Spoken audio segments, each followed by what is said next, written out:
The CEO fired me on a Tuesday at 10:47 a.m. By Friday afternoon, his boss's boss was calling me from Florida, voice tight, asking if I'd please consider coming back. I didn't pick up. I was in my garage changing the oil on my truck. Some things can wait, some things can't. Turns out I was the second kind. They just didn't figure that out until I was already gone. My name is Gary Marsh, 54 years old, Pittsburgh, PA. I spent 8 years as compliance and infrastructure manager at Hartwell Industrial Systems, a mid-sized software company that builds supply chain and industrial compliance tools for manufacturers. About 380 employees, roughly $180 million a year in revenue. Not flashy, but real. The kind of company that keeps factory floors running and OSHA audits from turning into federal problems. I didn't come up through the usual path. No MBA, no computer science degree from somewhere impressive. I started as an IT contractor at a steel plant in my mid-30s. Learned systems the hard way, and worked my way into permanent roles from there. By the time I landed at Hartwell, I already knew how to think like the infrastructure itself, not the org chart version, the real version, where the pressure points were, what would break first under load, what nobody had bothered to document because it had always just worked. For 8 years, I was the guy who got the 11 p.m. call when something critical started failing. I built the encryption architecture, I designed the deployment authorization stack, I wrote the compliance certificate pipelines that kept our industrial clients in good standing with federal safety requirements. I set up the offboarding protocols. I designed the whole system to be airtight, because in industrial compliance software, airtight is not a preference, it is a requirement. One expired safety cert on a client's end. One missed renewal and real people in real factories face real consequences. Nobody fully understood what I had built. Not the CTO, not legal, not the board. They saw green dashboards and assumed someone competent was maintaining them. That is the thing about good infrastructure. When it works, it is invisible. And when the person who built it walks out without a proper handoff, invisible becomes a problem very quickly. Noel Briggs arrived about 4 months before he fired me. 38 years old, flew in from the Bay Area. His last company was a fintech app that folded after 2 years. The board hired him to, in their words, reinvigorate the brand. I sat in his first all-hands meeting and watched him click through a slide deck with a section titled Eliminate Legacy Overhead. He defined legacy as anyone over 40 who had been at the company more than 3 years. I was 54 with 8 years in. I did the math right there in my seat. He did not schedule one-on-ones. He scheduled alignment sessions, did not ask for status updates, asked for energy check-ins. You could not ask a simple question without him saying something like, "Let us unpack that together." Within 6 weeks, he had restructured 2 departments, brought in outside contractors for roles that required deep institutional knowledge, and started referring to the infrastructure team as a cost center with a maintenance mindset. I kept my head down, did my job. I had seen this pattern before. Company stabilizes, leadership rotates, and the people who actually built the thing get treated like old furniture that needs clearing out to make room for something newer. I was not surprised by Noel. I was ready for him.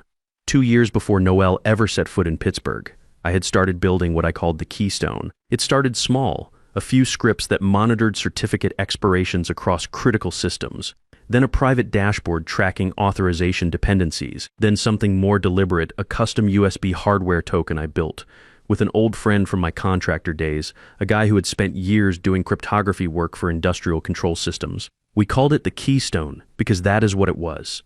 Pull it out and everything above it comes down. The device had no labels, no identifying marks. Looked like a cheap thumb drive you would find loose in a junk drawer, but it functioned as a physical cosigner on every encryption unlock and every deployment push in our system. No token present, no authorization. Highest credentials in the company did not matter. Root access did not matter. The system would just sit there and return the same line. Authorization pending. I never registered it in any asset inventory, never mentioned it in an email or a ticket, never logged it in our project management system. If you did not know it existed, you would not even know what was missing. You would just know that nothing was moving and you could not figure out why. Alongside the keystone, I built something else, something legal, something documented. I worked it into the operations charter during a quarterly review under the previous leadership. Section 9C. It stated that I was the designated encryption cosigner for all critical infrastructure releases, and that I could only be removed from that role through a formal succession protocol. Written clearance from me, full credential transfer, documented step by step.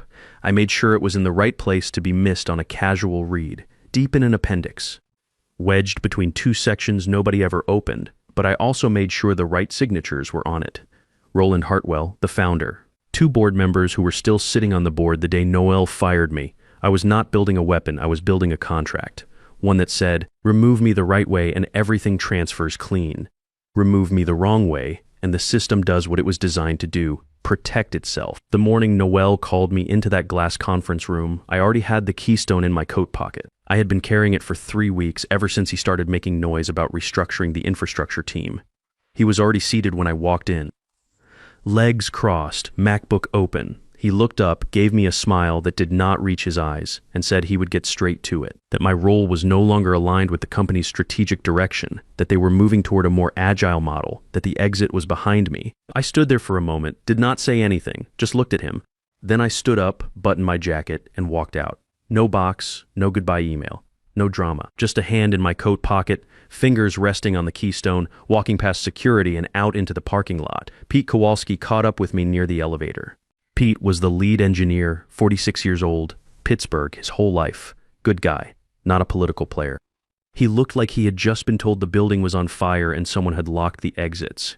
Gary, he said, before you go, where's the authorization token for the release cycles? Legal's asking. They need to push a compliance update for the Delco account. I looked at him. What token? He blinked. You know the hardware key for the deployment sign-offs? I shrugged. I assumed that was already transferred to DevOps. Then I walked out. I want to be clear about something.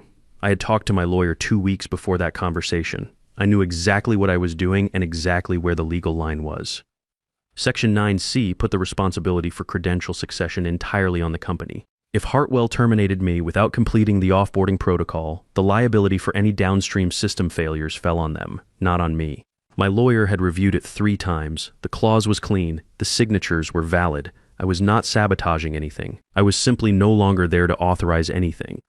There is a difference, and that difference was documented in the operations charter with Roland Hartwell's signature on it. I drove home, let Wrench out into the backyard, made a pot of coffee, sat at the kitchen table, and opened a private monitoring dashboard I had set up outside the company network. Just watching, not touching anything. Just watching the logs come in. It took about 5 hours for the first failure to surface. Pete was running a routine deployment update for a logistics client. Standard stuff, invoice reconciliation sync, the kind of push they had done dozens of times. He ran the release script, grabbed his coffee, and the script stalled at the signing checkpoint. Authorization pending. He figured it was a config issue. Tried again.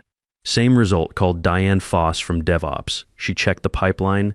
Clean, access keys valid. CI/CD stack showing green across the board. They rebooted the deploy node, killed all hanging processes. Tried a manual override, which should have flagged immediately as a protocol violation. The system came back with one line, authorization denied, co-signature required. By the next morning, 5 separate pipelines had gone still. SSL certificate renewals failed to process. The data warehouse archiving flagged incomplete. Payroll sync through errors, and then the one that changed the whole temperature of the situation. The OSHA compliance dashboard for 3 industrial clients switched from green to manual review required. That last one mattered in a specific way. Hartwell had a federal safety audit coming in less than 3 weeks. Our platform managed the safety certification renewals for several manufacturing clients. If those certs did not renew on schedule, those clients could not pass inspection. That was not a billing dispute. That was not a software inconvenience. That was potential federal violation territory for companies that ran factory floors with real workers on them. Noel held an emergency stand-up that afternoon in the middle of the open floor plant, paced around using words like platform turbulence and resilience audit and velocity recalibration. Nobody in that room believed a word of it. The engineers knew something structural had broken. They just did not know what. Tech blamed DevOps. DevOps said the pipeline was clean and pushed it back to legal. Legal showed up like someone who had been asleep and was still putting their shoes on, demanding escalation and asking who had final sign-off authority on release execution. Pete, sweating through his hoodie, said one word, Gary. Someone asked if that had ever been updated. Pete said he did not know that it had always been Gary's thing. It was not just my thing. It was the thing, the load-bearing wall they had all been leaning against for 8 years without ever noticing it was there. Clyde Reeves, head of legal, 51 years old, was the only person in that building who responded to a crisis by reading instead of talking. He pulled every document he could find, Confluence archives, old board packets, policy appendices, shared drives full of folders with names like Do Not Delete Final v3. He spent 60 hours going through all of it. At hour 61, he found section 9C. He read it once, then he read it again. Then he closed his laptop, walked into the conference room where Noel and the senior team were still trying to reverse engineer the problem, and laid it out flat. Gary Marsh is the designated encryption cosigner for all critical infrastructure releases. It is written into the operations charter. Signed by Roland Hartwell and 2 current board members. The clause is non-transferable without a formal succession protocol and Gary's written clearance. We terminated him without executing a single step of that protocol. The room went quiet. Noel leaned forward. Can we overwrite it? Clyde looked at him the way you look at someone who just asked if they can unbreak a window by thinking about it. No. Build around it, 12 months minimum. Full recertification of every client, new encryption keys across all subsidiaries. And that assumes we do not get sued halfway through by a manufacturing client whose OSHA cert lapsed because we did not read our own charter before we fired someone. Someone in the back of the room said it quietly, barely above a whisper. She built a kill switch. Clyde shook his head. We approved a kill switch. He just made sure nobody noticed it until it mattered. Word got back to Roland Hartwell by Thursday morning. Roland was 69 years old, semi-retired, living in a house outside Tampa with a screened porch and a standing fishing trip every other Friday. He had founded Hartwell Industrial Systems 22 years ago out of a rented office in Shadyside, built it from a 6-person shop into a $180 million operation, and handed off day-to-day operations to a board he trusted to not do something catastrophically stupid. He joined the emergency Zoom from what looked like that screened porch, half-button shirt, coffee mug, the kind of expression a man gets when he has been retired long enough to forget how bad corporate decisions can smell, and then someone opens a window and reminds him. He did not say hello. He looked at the screen and said, "Who pulled the keystone?" Nobody answered right away. Noel tried to frame it as a transitional systems issue, said they were working through some unexpected infrastructure dependencies following a personnel change. Roland cut him off before he finished the sentence. You fired Gary Marsh without a succession handoff. Noel started to respond. Roland held up a hand. That is not a personnel decision. That is a structural failure. Gary did not just hold a job title. He held the authorization layer for every critical release this company pushes. I gave him that authority personally because he asked for it quietly, did not make a production out of it, and explained exactly why the system needed it. He said he was tired of watching people cut corners to look fast. Said he wanted the infrastructure to outlast whoever happened to be running the place. He looked directly at Noel. Turns out he was right to worry. Pete spoke up from his corner of the grid. He had not slept in 2 days, and it showed. He held up a small USB device between 2 fingers, close enough to the camera that everyone on the call could see it clearly. This is what we think is the master token. We found a reference to it in an old equipment log, but we cannot use it. There is no backup authentication layer. The token only completes the handshake when Gary initiates the sync from his end. Without him, it is just a piece of plastic. Roland set his mug down. Where is the backup? Pete gave a short, tired laugh. He was the backup. The silence that followed was the kind that has weight to it, not the uncomfortable pause of a meeting that has run long. The heavier kind where a room full of people all arrive at the same conclusion at the same moment and nobody wants to be the first one to say it out loud. Wanda Halbert had been quiet through most of the call. She was the independent board director, 55 years old, former operations consultant, the kind of person who listened twice as long as she talked and noticed things other people walked past. She had been doing her own digging since the day the system stalled, not just through the operations charter, but through the internal communication logs from the weeks leading up to Gary's termination. She had found something. 3 weeks before Noel fired Gary, Clyde had flagged Section 9C in an internal email. The subject line was straightforward. Review required before any senior infrastructure changes. Noel had been copied, the email had been opened, read receipt confirmed, Noel had proceeded anyway, had not mentioned it to the board, had not flagged it to legal, had signed off on Gary's termination knowing the succession protocol had not been initiated, and had said nothing. Wanda did not bring this up on the Zoom call with Noel present. She waited until the call ended, then sent a short message to Roland and the 2 other board members. 4 sentences. The last one was a request for an emergency board session that evening. The session lasted 47 minutes. I did not know any of this until Pete told me later, but I had a rough idea of what was happening from the outside. The monitoring logs were lighting up. Failed handshake attempts every few hours, different credential sets each time. They were cycling through every elevated access account in the system, trying to find a way around the authorization requirement. None of them worked. On Thursday evening, my phone showed a missed call from a number I did not recognize. Florida area code I did not call back. Friday morning, Pete texted. Just 3 words. Call me, please. I was in the garage. I finished what I was doing, washed my hands, and called him back. He picked up on the first ring. He sounded like a man who had been holding his breath for 72 hours and was not sure if he was allowed to exhale yet. Gary, I do not even know where to start. I did not say anything. The systems are still locked. We have got an OSHA audit in 18 days. 2 clients have frozen payments.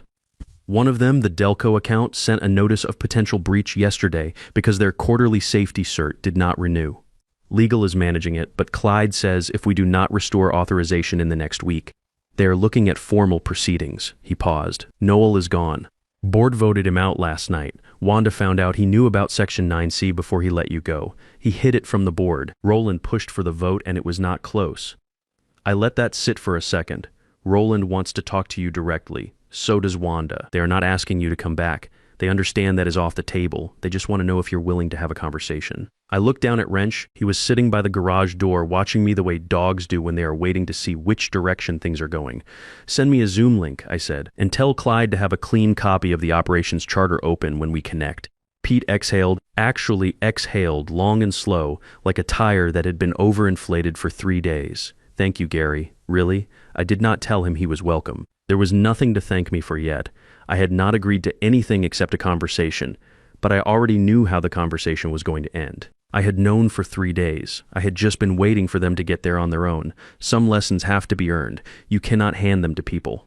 They have to arrive at the conclusion themselves, through enough pain and enough failed workarounds and enough 2 a.m. conference calls before they actually understand what they lost.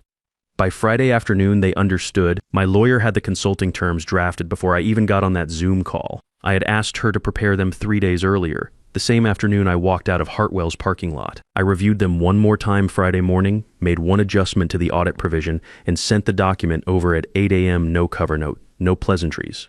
Subject line, terms of cooperation. 5 items first. 120 burden, $20 lump sum. Retroactive to the date of termination. Designated as compensation for improper offboarding and failure to execute credential succession protocol under Section 9C second. Full intellectual property recognition for all compliance infrastructure I authored between 2017 and 2024. Transferable only at my discretion, only under co-signature, and only through a process I approved in writing. Third, $320 per hour consulting rate. 40-hour monthly retainer. Non-negotiable. Fourth, infrastructure audit authority for 3 years. Any modification to the encryption stack, the deployment authorization layer, or the compliance certificate pipeline required my written sign-off before implementation. Any attempt to bypass that provision would trigger an automatic return to lockdown status. Fifth, a notation confirming that Noel Briggs's departure was effective immediately and that no successor CEO would be granted system-level authority without completing a documented orientation with me first. The board came back within 2 hours with a redlined version. I did not open it. I sent one reply, a single PDF, terms of cooperation, final, no changes. Roland responded in 4 words, approved.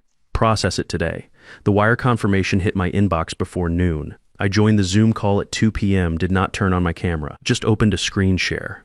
The Hartwell system dashboard came up on everyone's screens, red and amber across every pipeline, alerts stacked up like nobody had cleared the mail in a week. The call had about 15 people on it, Pete, Clyde, Wanda, Roland in Florida. A few engineers I recognized, a few faces I did not. Nobody said anything when my screen appeared, just waited. I plugged the keystone into my laptop. One blink, then solid green across the board. Deployments cleared in sequence. SSL renewals processed and pushed. The OSHA compliance dashboard for all 3 industrial clients flipped back to active status. Safety certifications renewed on schedule. The Delco account authorization completed. Every pipeline that had been sitting still for 4 days started moving again, steady and quiet, the way it always had when the system was running the way I built it to run. Nobody clapped. Nobody said anything for a few seconds. Roland broke the silence. His voice was level. Gary will be functioning as external compliance authority going forward. Any changes to system architecture or release authorization require his sign-off. That is not a temporary arrangement. It is a structural one. He paused. No exceptions. I moved the cursor to the top right corner and clicked Leave Meeting. Wrench was waiting by my chair when I closed the laptop. I scratched him behind the ear, poured what was left of the morning coffee into a fresh mug, and sat there for a while without doing anything in particular. That was it. No speech, no final confrontation. No moment where I looked Noel in the eye and explained what he had done wrong. He was already gone by the time I got on that call. The board had handled it without me having to ask. Wanda had found the email. Roland had pushed the vote.